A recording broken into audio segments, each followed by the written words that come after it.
En Birmanie, il y a d'abord le courant qui ne passe plus entre l'armée et ces milliers de manifestants qui continuent à dénoncer le coup d'État militaire.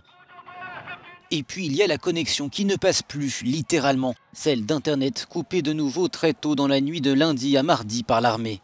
Cela devient une habitude depuis 2 semaines, mais il semble que les manifestants soient déterminés à passer au-dessus de la censure et des arrestations. Aussi effrayés qu'ils soient par la répression brutale qu'ils ont connue dans le passé et par le fait que l'armée pourrait les viser à tout moment, la première crainte des manifestants, c'est de vivre à nouveau sous une dictature militaire brutale. Et ils n'y retourneront pas.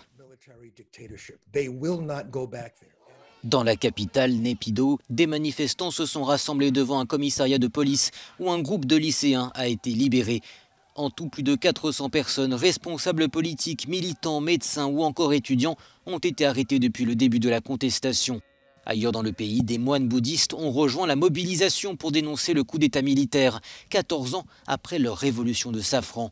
À l'époque, leur manifestation, brutalement réprimée, appelait déjà à des réformes démocratiques.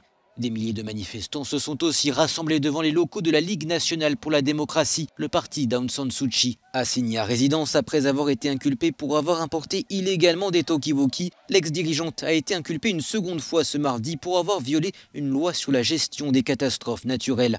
En réalité, l'armée semblait surtout craindre que sa victoire éclatante aux dernières élections réduise son influence.